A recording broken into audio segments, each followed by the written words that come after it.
She did not cry when she saw the dress. Crying was a luxury reserved for women who expected comfort to follow, and Philippa, Duchess of Thornfield, for precisely 3 months, expected none. The grand ballroom at Crestfall Manor glittered around her, a galaxy of chandeliers and jewels, but all light seemed to converge on a single point, on Estella Ingram, laughing by the marble hearth, and on the dress she wore. It was the silk that gave it away first, a whisper-light Spitalfield silk, the color of clotted cream, with a luster that seemed to hold the candlelight rather than merely reflect it. Philippa knew its texture without touching it, knew the precise weight of it, the faint, clean scent of the bolts from which it had been cut. She had chosen it with her mother a lifetime ago, in a sun-drenched London shop filled with the promise of a future that had since been comprehensively dismantled. Then came the lace, a delicate Honiton pattern of entwined ivy leaves and star-like blossoms, commissioned at great expense and with greater love. A design unique to her, a design now adorning the shoulders and wrists of her husband's mistress. No one else noticed. To the assembled nobility of Herefordshire, Miss Ingram was merely a vision of fashionable elegance. They saw a striking woman in a beautiful gown, her dark hair a perfect foil for the creamy silk. They saw the Duke of Thornfield, her host, standing near, his expression as impassive as the carved stone of the mantel behind him. They did not see the ghost of a bride. They did not see the quiet theft of a life that was supposed to have been. Philippa stood near a colonnade, a glass of untouched champagne in her hand, the cold of it seeping into her kidskin gloves.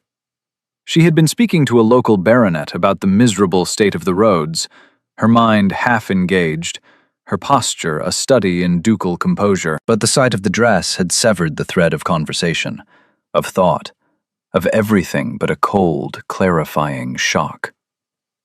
It was not merely a dress. It was the dress, the one intended for a wedding that had become a hurried, sterile affair in a private chapel, for which she had worn a simple traveling suit of gray wool. The original ceremony, the grand union of the Wyndham and Caldwell families, had been cancelled upon her father's sudden death. The wedding dress, its creation a source of joy in her mother's final months, had been a casualty of grief and expediency. It was to have been packed away, a relic of a happiness that had never quite dawned. Instead, it was here, on Estella Ingram. She watched her husband, Alaric. He glanced towards Estella, and the smallest, most infinitesimal softening occurred at the corner of his mouth. It was a look she had never received. It was a look of familiarity, of shared history, of an intimacy that predated and utterly eclipsed her own presence in his life. He had married her for her name, for the lands that adjoined his own, and for the sizable dowry that would mend the leaking roofs of Crestfall Manor. He had been explicit about the terms of their union. It was a contract. He would be a correct, if distant, husband. He would give her his name and his protection. He would not, he had made clear in his clipped, precise way, give her his heart. That, it seemed, was already bestowed elsewhere. Philippa had accepted the terms. What choice did she have? An orphan with a crumbling estate and a name that was her only remaining currency. She had walked into the arrangement with her eyes open, expecting a life of quiet endurance, of polite emptiness. She had not expected this public, casual cruelty, this desecration. How had Estella even acquired it? The question was a small, sharp stone in the smooth surface of her shock. Had Alaric given it to her? The thought was a physical blow, knocking the air from her lungs. Had he taken this one thing, this last remnant of her mother's love, and handed it to his mistress as a bauble, a trophy? Estella moved, the silk whispering over the polished floor. She approached a group of ladies, her smile bright and confident. She was telling a story, her hands gesturing, the ivy leaf lace at her wrists catching the light. Philippa could feel the weight of every eye in the room that was not on Miss Ingram, settling instead on her. The Duchess. The woman who stood alone while her husband's beautiful, celebrated mistress held court in the heart of her home. They would be pitying her, or worse, judging her for her failure to hold her husband's interest. She set her champagne glass down on a nearby table with a click that was too sharp in the sudden silence of her own mind. She would not be pitied. She would not be broken in her own ballroom. Her father, a man of quiet fortitude, had taught her that dignity was the one possession no one could take from you. It could only be surrendered. She would not surrender it. She straightened her spine. The pearls at her throat, her only adornment, felt cold against her skin. She began to walk, not towards her husband, not towards his mistress, but towards the Dowager Countess of Westling, a formidable old woman with eyes that missed nothing. She moved with a calm she did not feel, the train of her own modest blue silk gown a quiet shadow behind her. She would speak of the weather. She would inquire after the Countess's grandchildren. She would perform the duties of a duchess. She would exist, flawlessly, in the space they had allotted her. Inside, a decision was hardening, crystallizing from the cold shock into something diamond hard. This was not her life. This was a performance. And if she was to be an actress in her own home, she would, at the very least, take control of the stage. Crestfall Manor would be her theater, and she would learn her part so well that no one, not even the Duke, would recognize the woman he thought he had married. The months that followed the ball were a study in gray monotony, punctuated by the sharp, bright pain of Estella Ingram's continued presence in their lives. She did not return to Crestfall, but when the Duke was in London, Philippa knew he was with her. The knowledge was a constant low hum beneath the surface of her days. She received his brief, impersonal letters from town, detailing his political business, and sent equally brief, impersonal replies detailing the household accounts. Theirs was a marriage conducted by post, a partnership of ink and paper. In his absence, Crestfall became her world. The manor was a magnificent beast of a house, a sprawling Tudor heart with Georgian wings, beautiful and deeply neglected. It bled money. The tenants were disgruntled, the fields fallow, the roofs, as Alaric had noted, in a state of perpetual decay. The estate was a mirror of their marriage, a grand facade hiding a slow, inexorable collapse. Philippa did not know where to begin. She only knew she could not bear the idleness, the waiting. She could not sit in the drawing room doing needlepoint while the life she was supposed to be living happened elsewhere, to someone else. Her father had believed a lady should understand her own affairs. While other girls of her station were learning watercolors and the pianoforte, he had sat with her in his study, explaining ledgers and land leases. He had called it practical magic, the art of turning earth and ink into security. At the time, she had found it dry. Now, it felt like a weapon. She began in the estate office, a dusty, forgotten room at the back of the house. The agent, a Mr. Finchley, was old and complacent, his books a chaotic mess of blotched entries and missing receipts. He treated her with a weary condescension, patting her hand and assuring her that these were not matters for a lady's delicate mind. "The Duke has always left these things to me, Your Grace," he said, his tone implying that the Duke's wisdom in this was unassailable. "The Duke is in London," Philippa replied, her voice quiet but unyielding. "And the estate is here. I wish to understand it. Please, bring me the records for the last 5 years." She spent a week in that dusty room, with only a taciturn housemaid named Nan to bring her tea and build up the fire. The chill of the stone walls seeped into her bones, but a different kind of fire was kindling within her. The ledgers told a story of mismanagement, of laziness, of opportunities squandered. Rents uncollected, fields left to sour, timber sold for a fraction of its worth. Finchley was not a thief, she concluded, merely an incompetent. She started with the home farm. She walked the fields, her half-boots sinking into the damp Herefordshire soil. She spoke to the farmers, men with weathered faces and skeptical eyes, who were accustomed to being ignored by the great house. At first they were guarded, offering clipped, non-committal answers. But Philippa did not ask questions like a lady making polite conversation. She asked about drainage and soil composition, about crop yields and the price of feed. She listened. She took notes in a small leather-bound book. Slowly they began to talk. They spoke of a waterlogged lower meadow that had once been the best grazing land, its culverts now choked with silt. They spoke of the North Woods, where poachers took deer with impunity because the gamekeepers were too old or too drunk to patrol. They spoke of cottages with leaking thatch that Mr. Finchley had promised to repair for 3 winters running. She returned to the house, her mind whirring with information.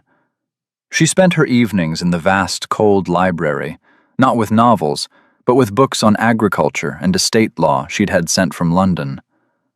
She read about new methods of crop rotation, about land enclosure, about animal husbandry.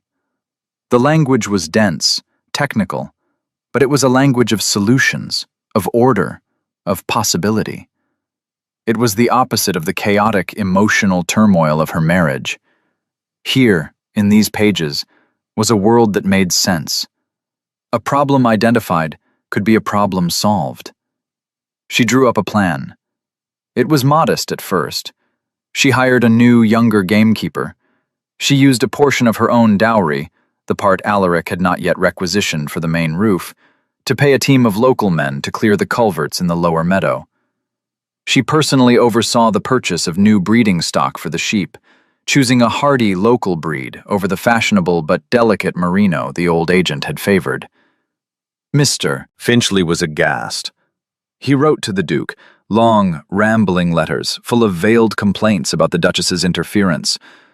Philippa knew this because Alaric forwarded one to her, with a single, cold sentence scrawled at the bottom. "Pray do not vex Mr. Finchley. He has served my family for 40 years. She stared at the letter, the sharp, angular script so like the man himself. He had not asked for her side of the story.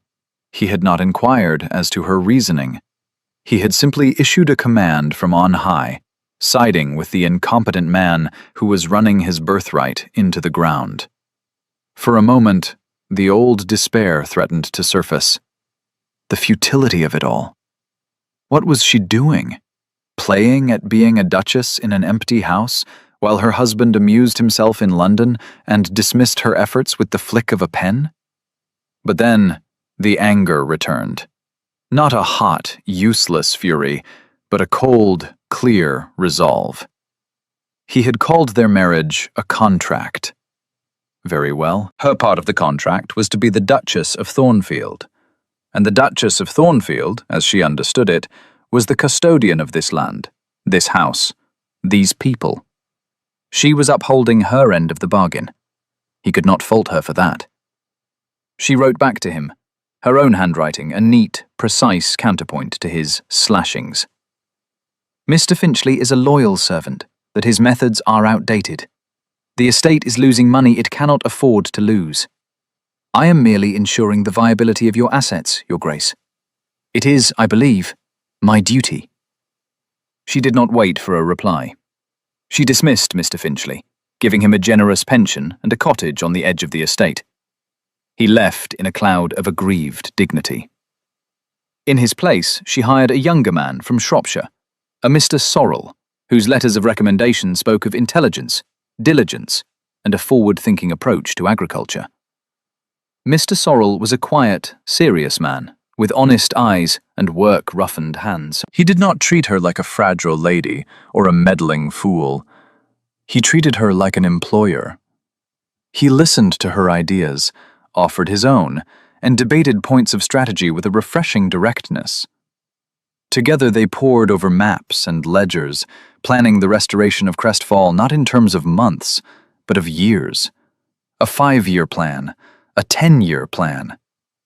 For the first time since her marriage, Philippa felt a sense of purpose that was entirely her own. She was not the neglected wife. She was not the object of pity. She was the woman who was saving Crestfall Manor. She worked from dawn until long after the house had settled into silence, the only light a single lamp in the vast library, her companion a stack of books, and the quiet scratch of her pen. She was building a life within the ruins of the one she had been promised. It was a colder, harder life, but it was hers. And in the quiet satisfaction of a balanced ledger or a mended roof, she found a strange, resilient kind of peace. The first sign of the thaw came not as a torrent, but as a single drop of water on a frozen pane. It was late autumn, nearly a year into her marriage. Alaric had returned from London unexpectedly, his arrival announced by the crunch of carriage wheels on the gravel drive. Philippa was in the library, a thick shawl around her shoulders, her fingers smudged with ink as she finalized the accounts for the quarter. She heard the commotion in the hall but did not rise. Her husband's comings and goings were his own affair. He found her there, bent over the great oak table, a dozen ledgers open around her. He stopped in the doorway, and for a long moment simply watched her. She felt his presence before she saw him, a shift in the air, a sudden tension. She looked up, her expression carefully neutral. "Your Grace," she said, her voice even. "We were not expecting you."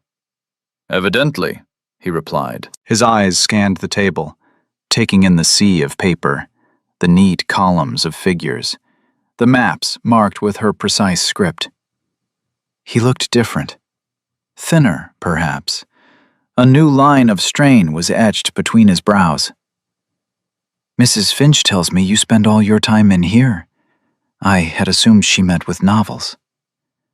"Novels do not mend fences, nor do they pay wages," Philippa said, her gaze dropping back to her work. She would not be baited into a defensive posture. What she did here was her own business. He walked into the room, his boots silent on the thick Persian rug. He picked up one of the ledgers. It was the book for the tenanted farms, the one she had painstakingly reconstructed from Finchley's chaotic notes. He flipped through the pages. She had implemented a new system, cross-referencing rents paid against repairs requested and work completed. It was clear, logical, and efficient. "Sorrel's work?" he asked, though his tone suggested he already knew the answer. "Mr. Sorrel implements the system. I designed it," she said, not looking up. He was silent for so long that she finally raised her eyes. He was staring at the page, but his focus seemed to be somewhere else entirely. He looked, for the first time since she had known him, uncertain. "The income from the North Farms is up by 20%, he stated. It was not a question. "We renegotiated the leases with the larger tenants and invested in draining the upper fields. Mr. Sorrel believes we can expect a similar increase next year." He closed the ledger and placed it back on the table, exactly where he had found it. The gesture was deliberate, precise. "I see." He left the library without another word. But something had changed.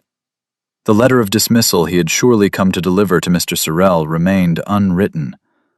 The cold command to cease her work was never issued.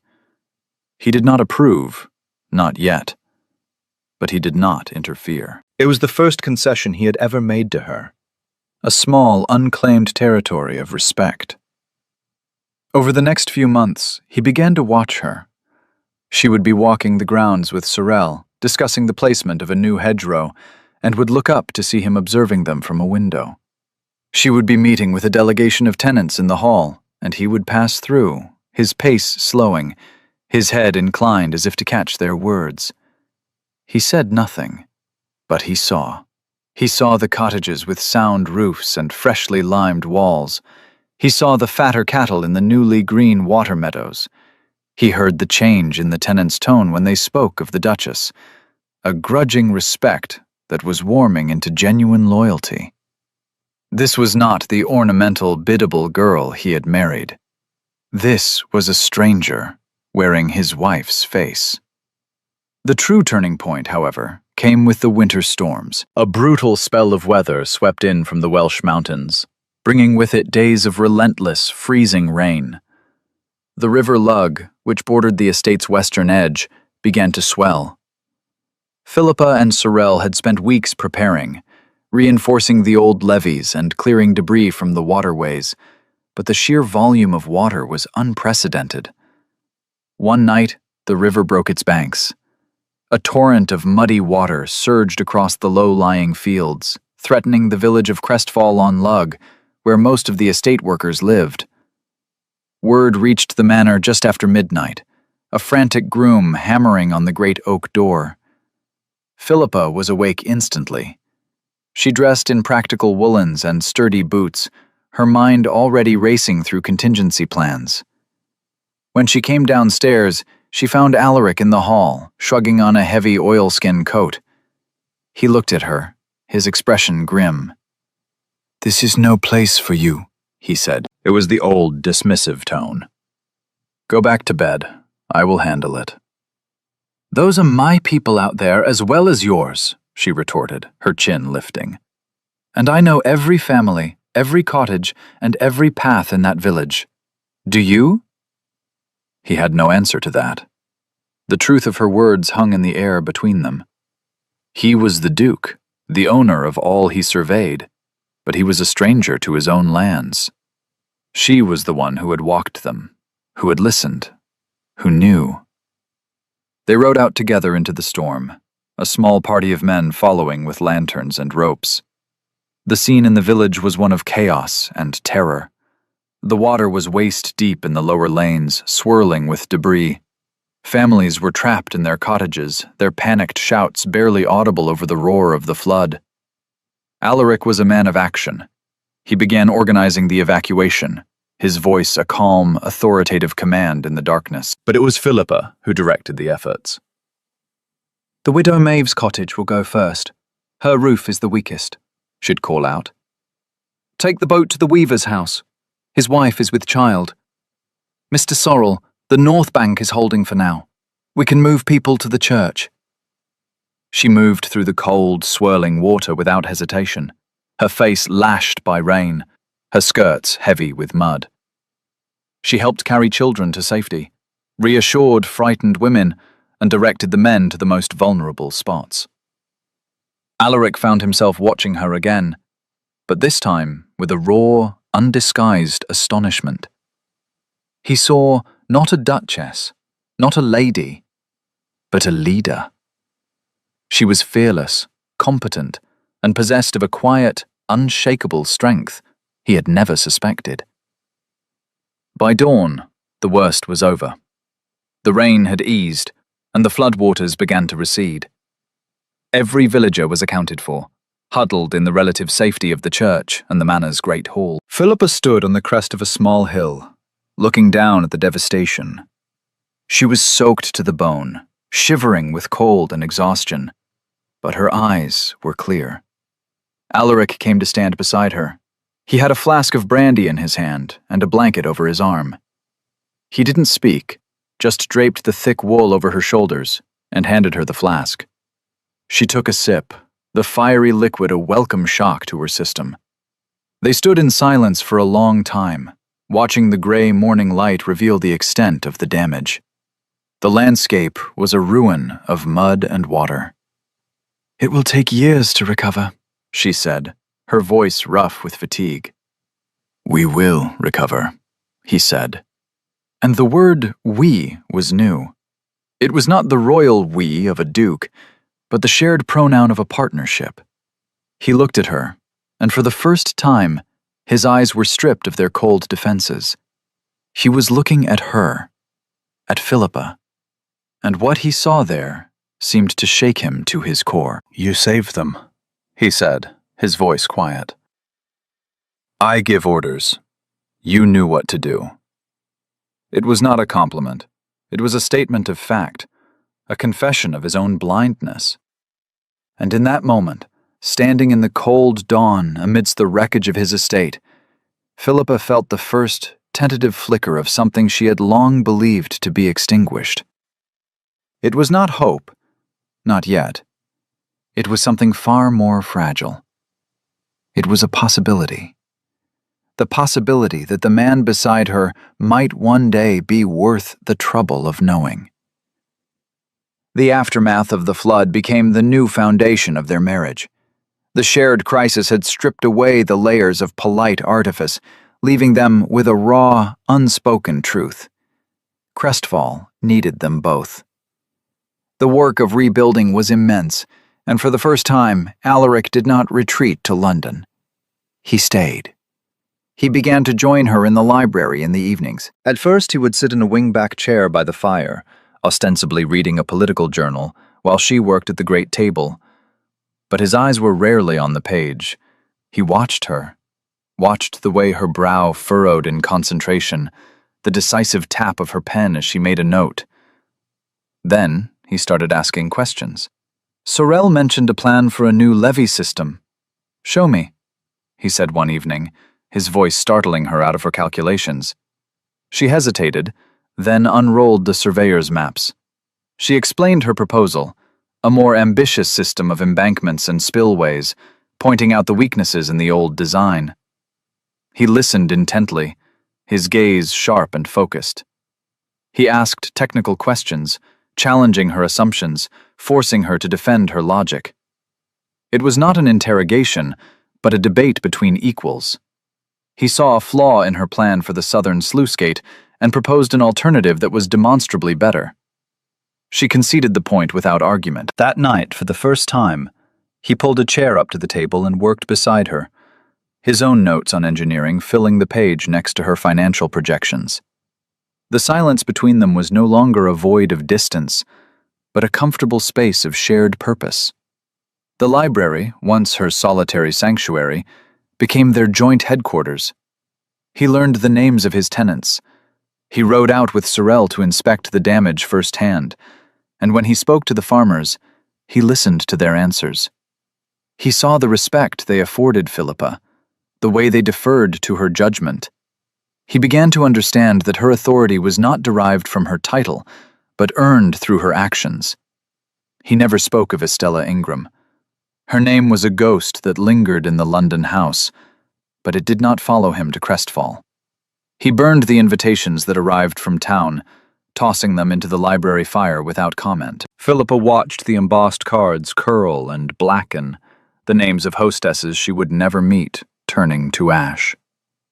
It was a quiet, symbolic dismantling of a life he no longer seemed to want. But the past was not so easily erased. One afternoon, a large crate arrived from London. It was delivered to Philippa's private sitting room. Nan helped her pry it open. Inside, swathed in layers of tissue paper, was a bolt of the most exquisite silver-gray silk, and another of gossamer lace, finer than any she had ever seen. Tucked into the folds was a note in Alaric's hand. "A new gown for the winter balls. I would be honored if you would accompany me to London next month." Philippa stared at the lavish gift. It was an offering, an apology, a request, all at once. It was his attempt to replace what had been stolen. But the wound was not a dress. The wound was the casual disregard, the profound blindness that had allowed the theft to happen. A new piece of silk could not mend that. She left the crate untouched. He found it there a week later, still open, the silks gleaming softly in the firelight. He said nothing, but the line of strain returned to his jaw. He had offered a gift, and she had refused it. He did not understand. He thought the problem was a material one, something that could be rectified with a sufficient application of funds.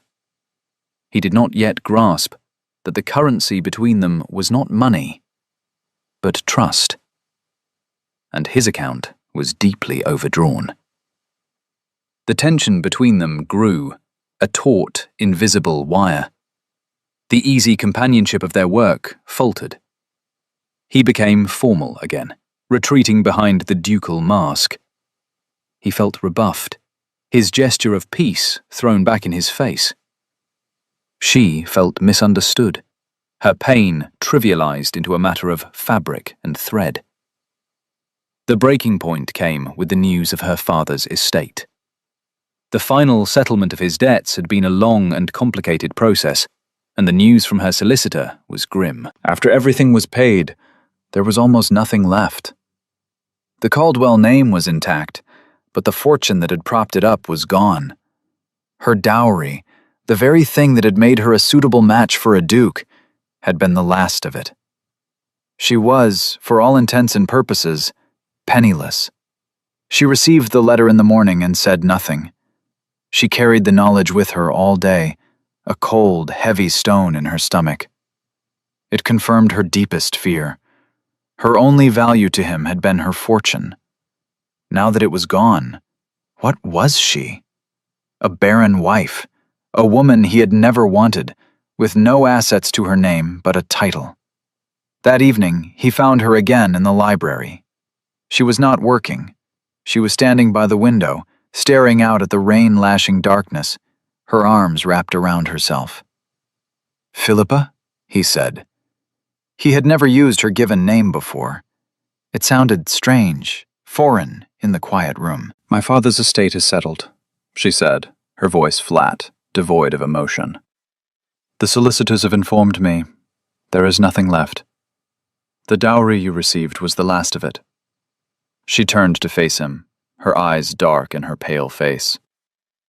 "The contract, I'm afraid, has been rendered void. You appear to have made a bad bargain, Your Grace." The quiet devastation in her voice, the bitter self-deprecation, finally broke through his pride.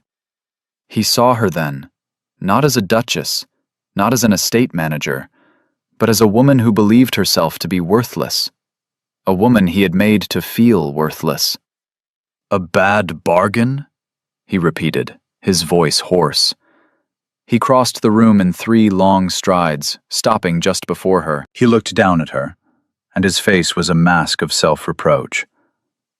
"My God, is that what you think this has become? A matter of accounts?" "It is what it has always been," she said, refusing to look away. "You were very clear about the terms." "I was a fool," he said, the words torn from him.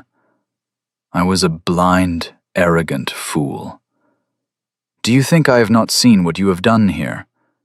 You have taken a dying estate and breathed life into it. You have earned the loyalty of my people. You have faced disaster with more courage than any man I know. And do you think your value lies in a bag of gold?" He reached out, not to touch her, but to gesture at the ledgers on the table.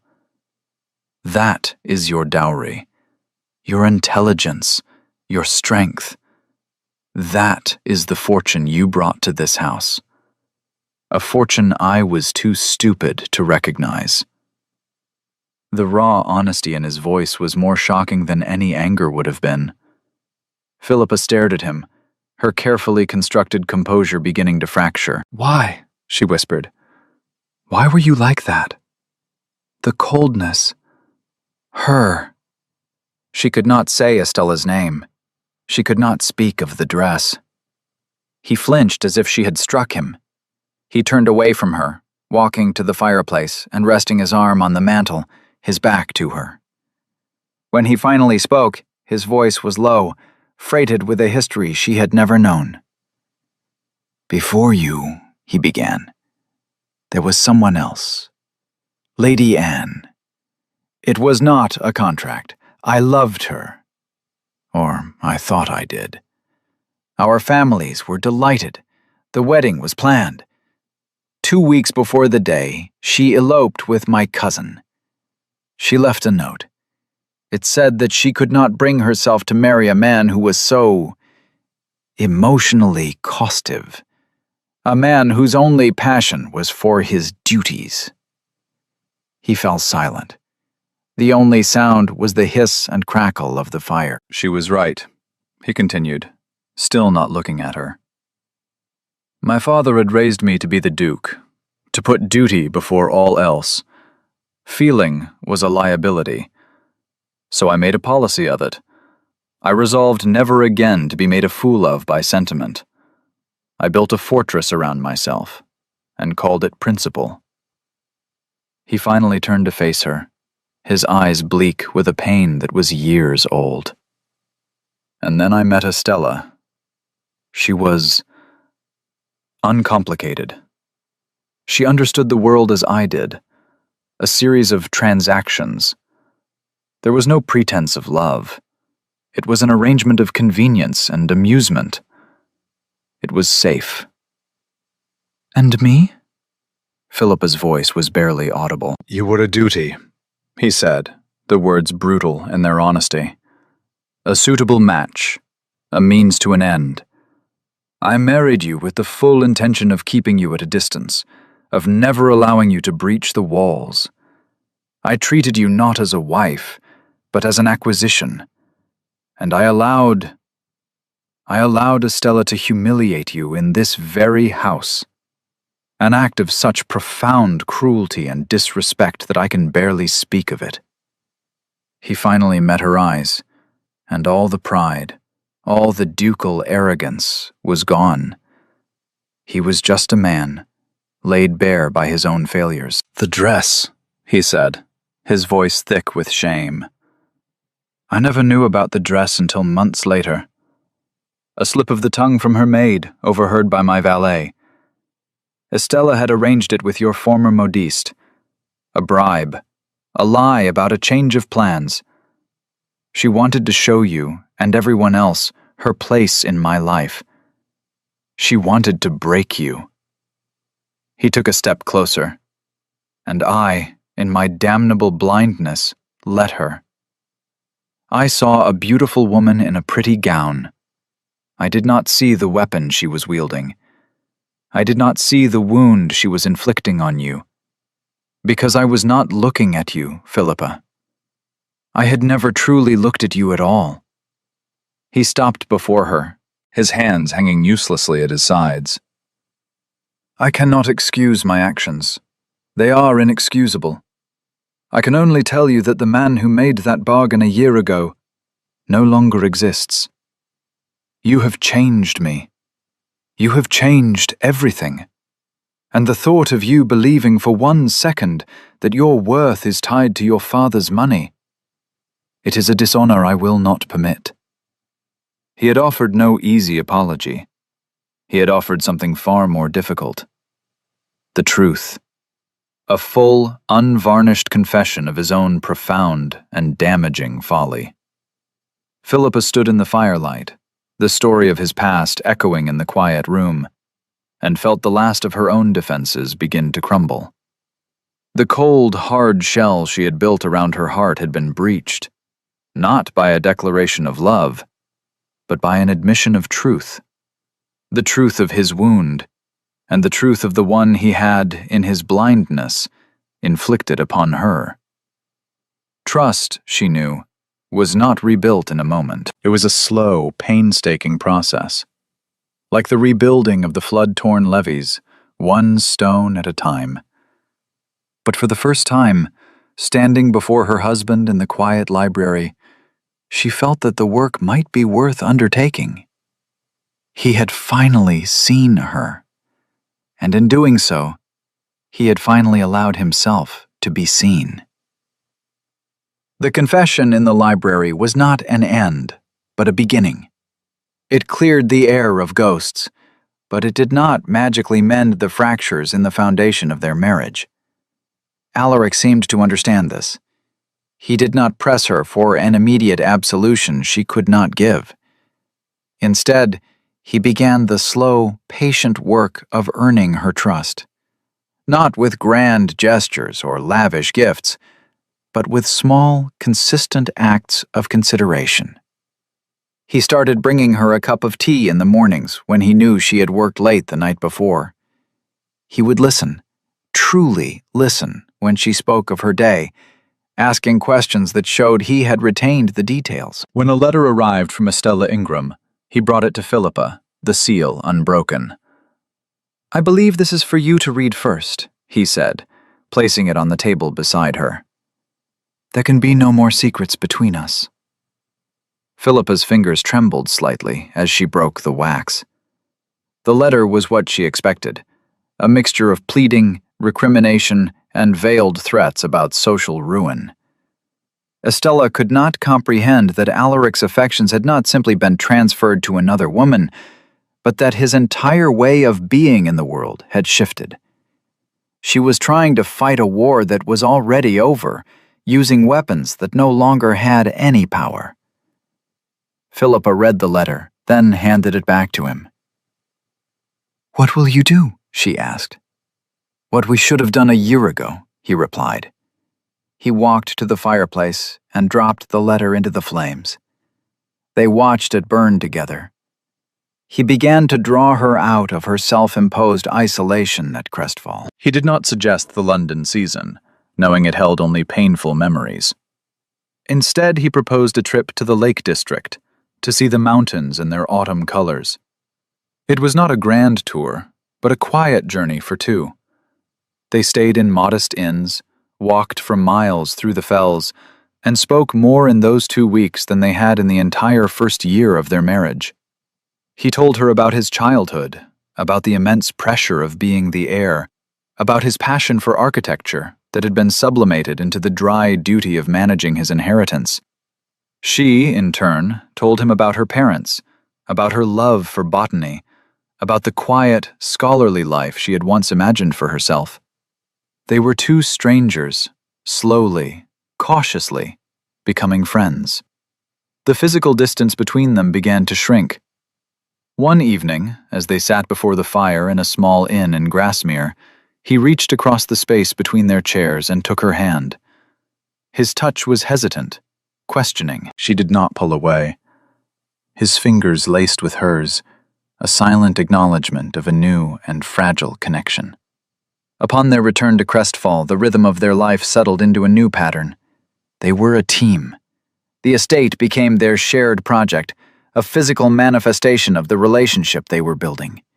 They planned, they argued, they compromised. They celebrated small victories, a successful harvest, a new tenant signing a fair lease, the final repair of the flood-damaged bridge, with a shared look of satisfaction across the dinner table. One day, while clearing out a disused storeroom, they found a collection of old portfolios. They were filled with architectural drawings, beautifully rendered in ink and wash. They were Alaric's. Plans for a new library wing, designs for a conservatory, sketches for cottages that were both practical and elegant. They were the work of a man with a genuine talent and a deep love for his home. "I did these when I was at Oxford," he said, a faint flush on his cheeks.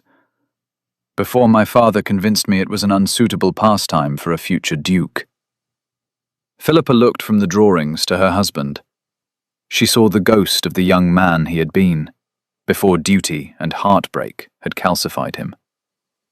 "They are magnificent," she said, her voice soft, with a sincerity that was undeniable. "Alaric, why are we not building this?" She tapped the drawing of the conservatory. "The south wall of the garden is perfect. It would be a place to cultivate the more delicate plants." He looked at her, a slow smile spreading across his face, a genuine smile that reached his eyes and transformed his severe features. "An excellent suggestion, Your Grace," he said, the formal title now laced with a warm, private irony. The construction of the conservatory became their passion. It was a structure of glass and light, a testament to a future they were building together. Alaric oversaw the design and engineering, his old passion rekindled. Philippa planned the interior, sourcing exotic plants and designing the layout of the beds. It was a true collaboration. The day it was finished, they stood inside, the late afternoon sun streaming through the glass panes, the air warm and fragrant with the scent of damp earth and flowering jasmine. The world outside was muted, distant. Inside this glass house, they had created a sanctuary. Alaric turned to her. He did not have a gift in his hand. He did not have a prepared speech. He had only the quiet truth in his eyes. "I know I can never replace what was lost," he began, his voice low. "I cannot give you back your mother, or the joy of that first wedding dress. That is a desecration that will always be a part of our story." He took a deep breath. "But I can promise you this. Every day for the rest of my life, I will endeavor to be a husband worthy of the woman who stood in the floodwaters. The woman who saved this house. The woman who, God help me, has saved me from myself." He reached out and gently touched her cheek. "I love you, Philippa. Not for your dowry, or your name, or your competence. I love you for your courage, for your goodness, for the quiet, unyielding strength of your heart." Tears welled in Philippa's eyes. Not tears of grief or humiliation, but tears of a profound, overwhelming relief. The words she had never expected to hear, spoken with an honesty that was absolute. "I believe you," she whispered, and she knew, with a certainty that settled deep in her soul, that it was true. He did not kiss her then. Instead, he led her to a small wooden bench in the corner of the conservatory. He sat beside her, took her hand, and simply held it as the sun set, casting long shadows through their house of glass. It was not a dramatic conclusion, but a quiet settling. A promise not of a life without scars, but of a life where those scars could, at last, begin to heal. The silence was not empty. It was full of peace. 5 years later, the conservatory was a lush, thriving jungle of green. Sunlight, filtered through the broad leaves of a fig tree, dappled the stone floor where a small boy of 3 was intently arranging pebbles into a line. He had Alaric's dark, serious eyes and Philippa's determined chin. Philippa sat on the bench, a book open in her lap, though she was watching her son, Thomas, more than reading. A comfortable quiet filled the warm, fragrant air. The door opened, and Alaric entered, brushing soil from his hands. He had been in the rose garden with the head gardener, debating the merits of a new French hybrid. His face was weathered by the sun, the severe lines of his youth softened into a settled contentment. He smiled as he saw his son, and came to sit beside Philippa, dropping a light kiss on her hair. "The pebble accounts appear to be in order," he murmured, his eyes twinkling. "He is a very methodical child," Philippa replied, leaning her head against his shoulder. "He gets it from his father." "He gets his resilience from his mother," Alaric countered softly, his arm coming around her. They sat in comfortable silence, watching their son play. Crestfall was thriving. The tenants were prosperous, the land was healthy, and the house itself, once a place of cold duty, was now a warm, living home. Their home. Their marriage was not a fairy tale. It was something quieter, stronger, built on a foundation of salvaged respect and hard-won trust. There were still days when the ghost of the past would surface, a careless word from a visitor, a mention of a name, and a shadow would pass between them. But it was only a shadow, no longer a wall. They had learned to speak of it, to acknowledge the scar tissue that was part of their story. Later that evening, after Thomas was asleep, they sat in the library. It was their favorite room, the heart of their partnership. A fire burned low in the grate. Alaric was reading from a book of poetry, his voice a low, pleasant rumble in the quiet room. Philippa was mending a small tear in one of Thomas's shirts. It was a scene of such profound domestic peace that it sometimes still took her breath away. Alaric paused in his reading and looked at her. "Do you remember that first night I found you in here, drowning in Finchley's ledgers?"